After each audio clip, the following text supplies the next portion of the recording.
इस बीच वक्त भी हो चला है हमारे आज के मैनेजमेंट के साथ जुड़ने का, क्योंकि आज हमारे साथ यूनिकॉमर्स ई सोल्यूशन के मैनेजमेंट से बातचीत होगी। और कंपनी जो है ई कॉमर्स को सॉफ्टवेयर एज ए सर्विस जो है प्लेटफॉर्म मुहैया कराती है, और कंपनी के सॉफ्टवेयर प्रोडक्ट्स की बड़ी रेंज से ई कॉमर्स कारोबार को आसान बनाती है, और इसमें ब्रांड सेलर्स और लॉजिस्टिक जैसी सर्विसेज भी शामिल है।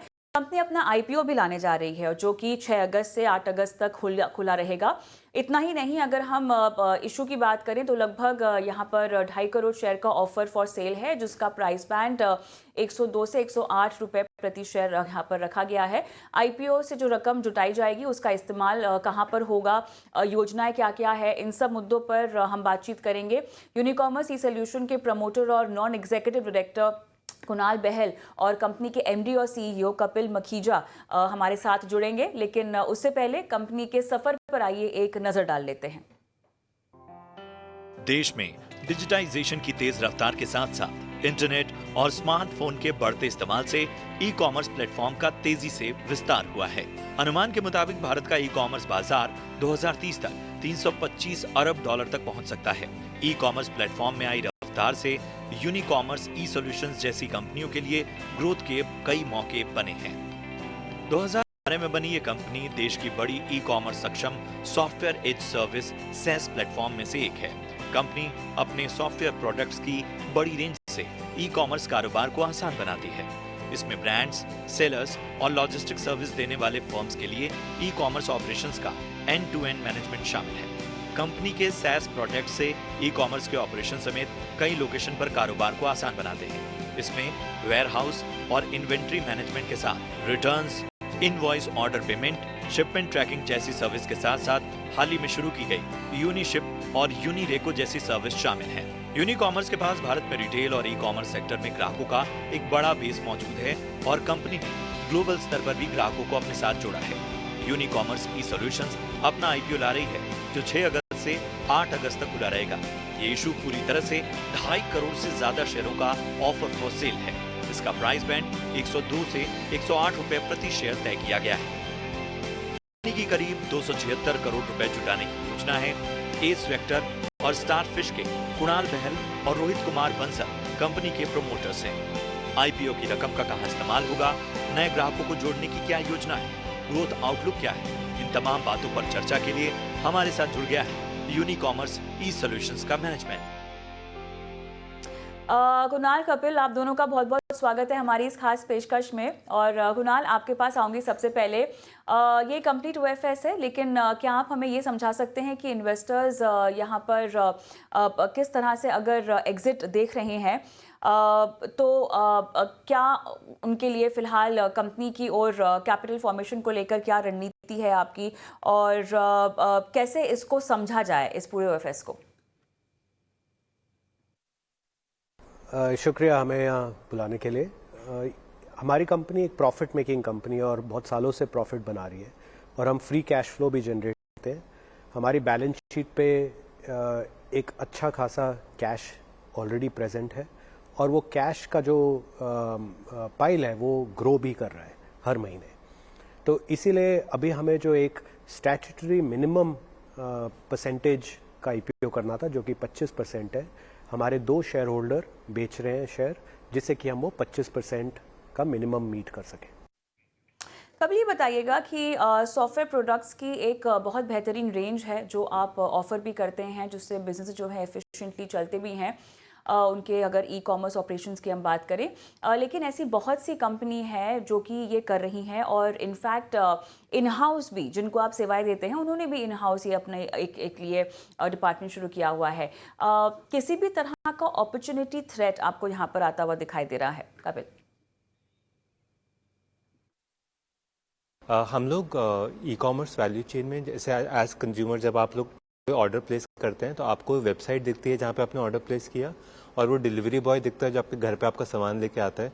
उसके बीच में जो भी होता है वो हमारा सॉफ्टवेयर प्रोवाइड करता है। हम लोग एक सॉफ्टवेयर कंपनी है जो ट्रांजैक्शन प्रोसेसिंग लेयर जैसे हम बोलते हैं उसमें ऑपरेट करते हैं, जो कि ऑर्डर प्लेस होने के बाद से डिलीवरी होने तक के जितने भी प्रोसेस हैं वो सारे करते हैं। और हम लोग तकरीबन 12 साल से इस इकोसिस्टम को सर्व कर रहे हैं, और हमने देखा है इन 12 साल में कि ई कॉमर्स बहुत कॉम्प्लेक्स होता जा रहा है, जहां एक ब्रांड अपनी ग्रोथ लाने के लिए मल्टीपल मार्केट प्लेसेस पे बेचती है, मल्टीपल लॉजिस्टिक्स प्लेयर्स के साथ डील करती है, मल्टीपल फुलफिलमेंट प्लेयर्स के साथ डील करती है और बहुत सारे सर्विस प्रोवाइडर्स के साथ डील करती है।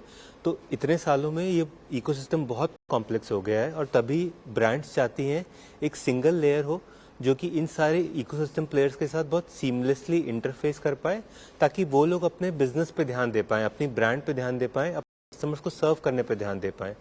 हमारा मोटो है सिंप्लीफाई ई कॉमर्स सेलिंग, और हमारे प्रोडक्ट्स वही करते हैं हमारे ब्रांड्स के लिए कि उनकी लाइफ हम बहुत सिंपल कर देते हैं, ताकि वो तसल्ली से अपनी ब्रांड बनाने पर फोकस कर सकें, अपनी ग्रोथ पे फोकस कर सकें और पूरा बैकएंड का काम हमारे सॉफ्टवेयर पे कर दें, ताकि उनका काम बहुत आसान हो जाए। और क्योंकि ये इकोसिस्टम इतने सालों में कॉम्प्लेक्स हो गया है, हम अब देख रहे हैं ज़्यादातर ब्रांड्स एक्चुअली प्रेफर करते हैं कि किसी एक एक्सपर्ट सॉफ्टवेयर जैसे कि हमारा है उसको ट्रस्ट करें कि वो कर ले सारा काम और वो अपने ब्रांड पे फोकस कर सकें। सो हम लोग ज़्यादातर यही देख रहे हैं कि ज़्यादा से ज़्यादा ब्रांड्स अब एक्चुअली एक एक्सपर्ट पे रिलाई करते हैं कि वो लोग ये सारा काम देख लें, रादर देन एक्चुअली कि अपने यहाँ वो इस चीज़ को बनाएं। आपकी क्लाइंट लिस्ट के बारे में क्या आप हमें जानकारी दे सकते हैं? इसमें लेटेस्ट एडिशंस अगर हम जानना चाहें तो कौन कौन से होंगे? पाइपलाइन में फ़िलहाल किस किस के नाम है? क्योंकि स्मॉल और medium business client retention ratio थोड़ी सी कमी आती हुई दिखाई दे रही है, तो फिलहाल क्या स्थिति बनती हुई दिखाई दे रही है आपकी क्लाइंट लिस्ट की? हमारे दो किस्म के कस्टमर होते हैं, एक एंटरप्राइज कस्टमर होते हैं जो कि थोड़े बड़ी बिजनेसेस होते हैं, और एक एसएमबी और स्मॉल मीडियम एंटरप्राइज कस्टमर होते हैं, वो छोटे बिजनेस होते हैं यूजुअली। हमारा 90% रेवेन्यू जो है वो एंटरप्राइज कस्टमर से आता है। ये बड़े बड़े ब्रांड हैं, जैसे मामा अर्थ है, शुगर कॉस्मेटिक्स है, लेंसकार्ट है या इमामी है, इन तरह के बड़े बड़े ब्रांड्स, चाहे वो शुरुआत ही ई कॉमर्स से हुए थे या बाद में ई कॉमर्स में आए, ये 90% हमारा रेवेन्यू कंप्राइज करते हैं। 10% हमारा रेवेन्यू होता है छोटे छोटे ब्रांड्स, छोटे छोटे बिजनेसेस जो अभी शुरू हुए हैं और अभी उन्होंने बेचना शुरू किया है। इनमें से कुछ ब्रांड आगे जाके एंटरप्राइज कस्टमर बन जाते हैं हमारे, कुछ ब्रांड उसी साइज के रहते हैं, वो एसएमबी या स्मॉल मीडियम एंटरप्राइज रहते हैं, कुछ डिसाइड करते हैं कि कोई ये नहीं करना है आगे जाके, तो वो अपना बिजनेस बहुत बारी बंद भी कर देते हैं। लेकिन हमारे पास दोनों साइज के कस्टमर के लिए सोल्यूशन है, और हम ऑब्वियसली ये चाहते हैं कि जितने हमारे एसएमबी कस्टमर हैं वो धीरे धीरे आगे बढ़ते रहें और यूनिकॉमर्स के बल पे एक दिन एंटरप्राइज कस्टमर बन जाए हमारे। कपिल, ये बताइएगा कि एबिट मार्जिन्स की बात करें तो यहाँ पर इम्प्रूवमेंट आती हुई दिखाई दी है लगभग 14%, 8% के मुकाबले, जो कि हमने लगभग 2 साल पहले का एक आंकड़ा आता हुआ देखा था। लेकिन अब यहाँ पर और कितनी गुंजाइश है एक्सपेंशन की? आपने अपने लिए क्या डिसाइड कर रखा है इन लाइन्स पर, बताइएगा। बिल्कुल, तो हमारा जो मॉडल है, हम अपने कस्टमर्स को, ब्रांड्स को चार्ज करते हैं उन जो ट्रांजैक्शंस हमारे प्लेटफॉर्म पे प्रोसेस करते हैं। सो कंपनी के ग्रोथ ड्राइव करने के लिए एक तो है कि ट्रांजैक्शंस बढ़ते रहें, जैसे जैसे कंट्री में ट्रांजैक्शंस बढ़ रही हैं उसी तरह, और हमारे ब्रांड्स की ट्रांजैक्शंस बढ़ रही हैं उसी तरह हमारा रेवेन्यू, क्योंकि उनसे लिंक्ड है, तो वो बढ़ता है। दूसरा, हम नए नए कस्टमर्स ऐड कर रहे हैं, बहुत सारी नई ब्रांड लॉन्चेस होती हैं, बहुत सारे ट्रेडिशनल ब्रांड्स ऑनलाइन आ रहे हैं, तो हम नए नए ब्रांड्स को अपने प्लेटफॉर्म पे ऑनबोर्ड करते हैं। और जैसे अब हम बहुत सारे कस्टमर्स हमारे पास हो गए हैं, अब हम नए नए प्रोडक्ट्स बना रहे हैं जिनको हम जो हमारे नए प्रोडक्ट्स यूज़ करेंगे और उनके लिए हमें एक्स्ट्रा एडिशनल रेवेन्यू देंगे। इसके अलावा हम नई नई कंट्रीज भी ऐड कर रहे हैं अपने प्रोडक्ट्स में। तो जैसे जैसे हमारा रेवेन्यू बढ़ता जाता है, हमारी कॉस्ट उस प्रोपोर्शन में नहीं बढ़ती। तो हम इसको ऑपरेटिंग लेवरेज कहते हैं कि जितना हमारा रेवेन्यू ग्रोथ होता है उसका एक पोर्शन हमारी बॉटम लाइन में आता है। तो अगर आप देखेंगे पिछले कुछ सालों में हमारे रेवेन्यू ग्रोथ से ज़्यादा हमारा प्रॉफिट की ग्रोथ हुई है। हमारा पैट पिछले साल डबल हुआ है फ्रॉम FY23 टू FY24, और यही हमारा ट्रेंड आगे भी है कि हम रेवेन्यू ग्रोथ करेंगे बाय नई ट्रांजैक्शंस ऐड करके, नए कस्टमर्स ऐड करके, नए प्रोडक्ट्स ऐड करके, नई ज्योग्राफीज ऐड करके, बट साथ हमारा प्रॉफिट उससे कहीं ज़्यादा बढ़ेगा बिकॉज हमारे बिजनेस में ऑपरेटिंग लेवरेज बहुत स्ट्रांग है। कुणाल, आप क्या हमें ओवरऑल रेवेन्यू गाइडेंस का कोई आंकड़ा देना चाहेंगे? देखिए, पास्ट में जितनी भी ई कॉमर्स की शिपमेंट ग्रोथ हुई है इंडिया में, हमारी जनरली उसके ग्रोथ रेट से ज़्यादा ही ग्रोथ रही है रेवेन्यू ग्रोथ की। तो जब ई कॉमर्स में शिपमेंट 2-3 साल पहले 30% पे बढ़ रहे थे, हमारी रेवेन्यू ग्रोथ 50% के आसपास थी।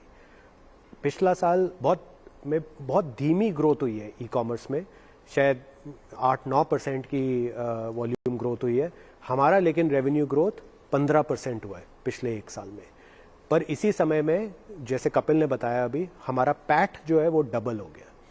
तो हमें लगता है कि आगे जाके भी जैसे जैसे ई कॉमर्स के शिपमेंट बढ़ेंगे, यूनिकॉमर्स की रेवेन्यू ग्रोथ उस शिपमेंट ग्रोथ से और ज़्यादा होगी। अभी जहां हम इंडिया में हैं, भारत में अभी 4 से 5 बिलियन, 400 से 500 करोड़ ई कॉमर्स शिपमेंट होते हैं साल में। चाइना में हर साल 15,000 करोड़ ई कॉमर्स शिपमेंट होते हैं हर साल, भारत से 30 गुना ज़्यादा।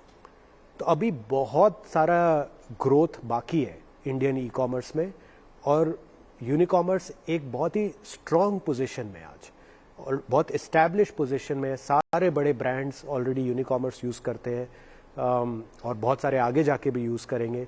तो जैसे जैसे इन सब ब्रांड्स का वॉल्यूम बढ़ेगा, यूनिकॉमर्स को इसका फ़ायदा भी होगा। बहुत अच्छा लगा आप दोनों से बातचीत करके, कुणाल और कपिल। तमाम सवालों के जवाब दिए आपने, बहुत बहुत धन्यवाद।